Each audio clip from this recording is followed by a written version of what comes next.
Well, let's give it up for the governor one more time for being with us virtually and committing to this work over and over again. And just want to acknowledge, this is a historic announcement. This is the first time we have publicly unveiled, he has publicly unveiled this Golden State Plan, and it's a big deal. The governor's been a dear friend to our community throughout his tenure, supporting so many of our bills and budget requests, serving as a consistent local ally. That continued after October 7th, when he visited Israel with a plane full of aid and unilaterally added $30 million to security funding for communities here at home. But despite all of that, we knew it was still very important for us to set up a meeting with him and essentially say, thank you, Governor, for all you've done. Can you do more?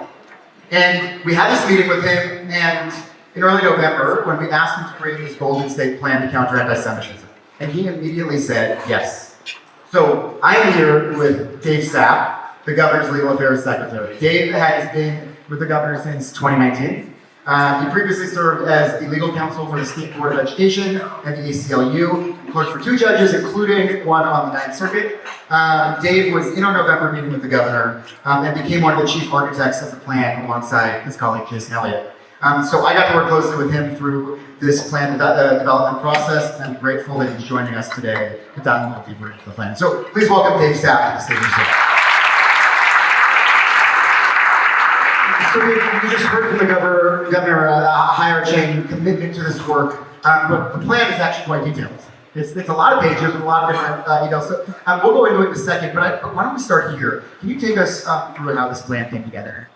Sure. Good morning. It's great to be here. It's 16 pages, very detailed text, as we've been looking at. So I think how the plan came together from the earliest days, Governor taking office, he's prioritized addressing anti-Semitism, taking a host of actions, including addressing nonprofit security grants, Holocaust and genocide education, as you've heard, addressing anti-discrimination and tolerance in K-12 education and many more. That's a recognition that even before the horrific acts of October 7th, we are seeing an increase in the rise of anti-Semitism across the state, across the country.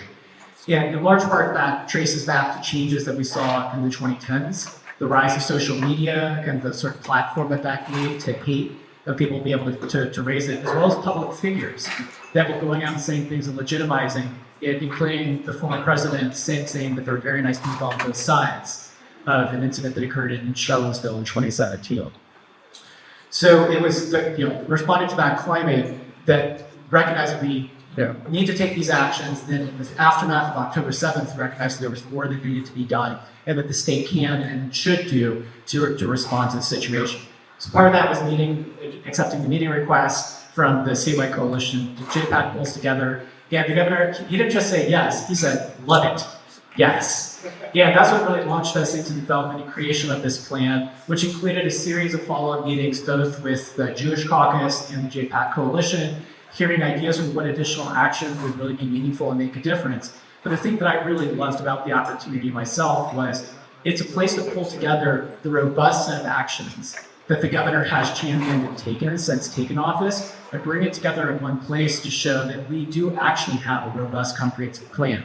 It's the providing support to victims, but also preventing and addressing the root causes that lead to that hate incidents. It's providing security and addressing it, but also supporting law enforcement and education for young people. So that's really what the plan was about, was pulling together what's already underway, identifying the further actions since October 7th, and committing to further actions to continue to support the priority of has in addressing this issue. Yeah, I appreciate that. And that's exactly right. It is both a proactive and reactive plan. It is what we've done and what we will do. It is a commitment to continuing, right, to doing all of these things even more so. I should just name that this is a plan that is really, I think, a model for what other states can and should be doing. I don't think there is something like this in other states in the nation. So let's dive into the plan. Just focus on. I want to zoom in on a couple of specific areas. We just heard from the superintendent, and we're thinking a lot about what's happening in our K-12 schools. Can you speak to your concerns and the governor's concerns with our K-12 education today as it relates to ethnic studies and Holocaust education, and how does the Golden State Plan address those concerns?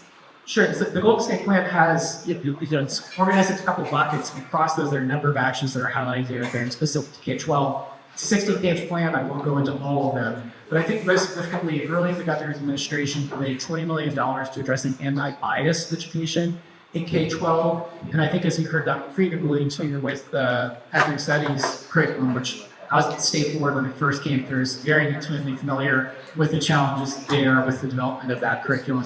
But the governor vetoed the bill in 2020 because the state of the curriculum as it stood was just unacceptable because of some of the content in it. We worked really closely with the superintendent and the state board of education to really strengthen and make the curriculum more inclusive and representative of what's out there. And the governor proudly signed legislation in 2021 that would add ethnic studies as a required course, but also include some guardrails about what the curriculum needed to include or not include, in particular around both bias and demonizing certain communities and experiences. But then what we saw, as alluded to, the implementation of that and how it's rolling out in the 1,000+ school districts and charter schools across the state, the governor's administration sent a letter in 2023 reminding all school district superintendents and charter school leaders, reminding people about those guardrails and noting that there were certain vendors out there that were pushing curriculum that might not be compliant with those requirements. I will say the other thing that the Golden State Plan highlights is continued commitment and conversations with the Jewish caucus and the legislature about further ways to strengthen state law to address this issue on an ongoing basis. Without getting too far ahead, I'll just say that it's a really constructive conversations with the Jewish caucus, and I think there's some good solutions and options that come under discussion, so they're sharing about this area. I appreciate that. That is a critical point to make, by the way. Not only has the governor done a lot on this front, but there was a direct commitment in the plan to continue that conversation and help make sure that ethnic studies is implemented in a way that is comfortable and safe for our community. We're obviously thinking a lot about higher education as a community now too, and I'm sure we'll hear a lot about that over the course of the day and from the Lieutenant Governor as well. Can you reflect on the past 6 months of turmoil on our college campuses and what the Golden State Plan does on that front?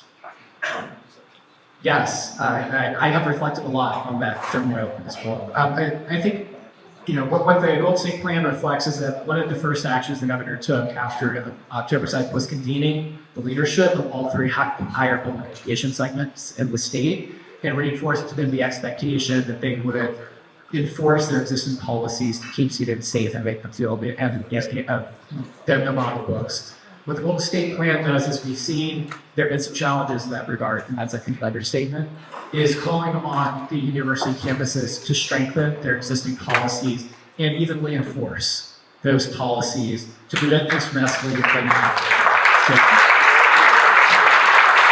The other thing that the Golden State Plan reflects is that there has been and will continue to be ongoing direct engagement with campus leaders across the state, with public universities and private universities. As we've seen over the last several months in particular, there are different approaches that different schools are taking. And I think there's been ongoing engagement from the governor's administration and offers of support in terms of understanding how to plan appropriately to respond. Some of which have been taken up and others haven't, but continuing to that engagement is also part of the plan moving forward. Appreciate that. We'll pivot over to law enforcement and hate crimes. And we have the Attorney General joining us at lunch today. So we'll be talking about that then too. We've got all the right stakeholders in the room to have this conversation and the governor at the helm. What does the Golden State Plan do to address the alarming rise of hate crimes, and how will you work with the Attorney General and law enforcement across the state?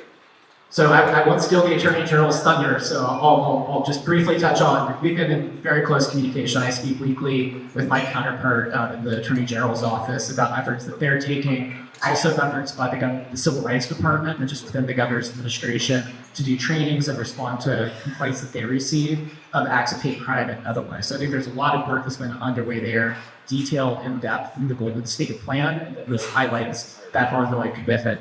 I think most significantly, and David alluded to this in his opening remarks, is that last year we faced a really challenging budget. Yet the governor worked with the legislature and still find and included in the budget an additional commitment of $20 million of state funding to nonprofit security grants to help shore up the security of vulnerable locations. That's on top of the federal funding that exists through FEMA for nonprofit security grants. After the aftermath of October 7th, the governor pulled in an additional $20 million. There's some discretionary funding that's available that can be tapped.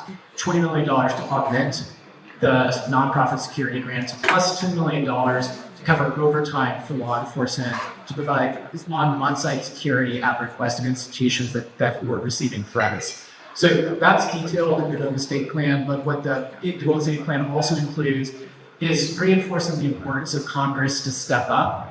We face an even more challenging budget picture this year in the state, And that's where those federal funds that come through FEMA are critically important. And Congress needs to step up and really prioritize the investment in protecting our communities from hate and assaults.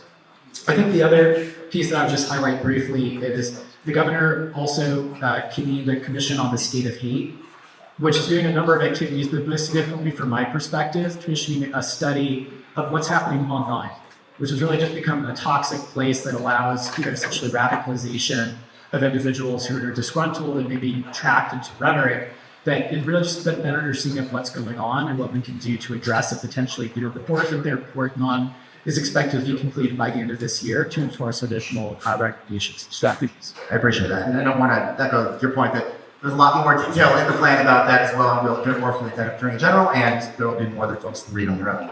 And we'll close with this one, I guess. Really much. I'm always mindful about how the state is not typically weighted to foreign policy. No, that's not their purview. But this plan does address the California-Israel relationship. What role do we at the state level play in the U.S.-California-Israel relationship, and how does this plan strengthen that? So I think one thing about the process of the development of this plan that I alluded to is that we're ongoing conversations with both the JPAC Coalition and also the Jewish Caucus. This is an area where we got some really good feedback.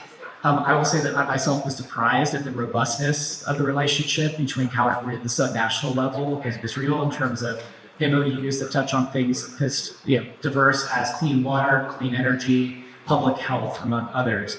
But also just the economic, educational, cultural ties that California has with Israel. Those are really detailed and highlighted in the Golden State Plan.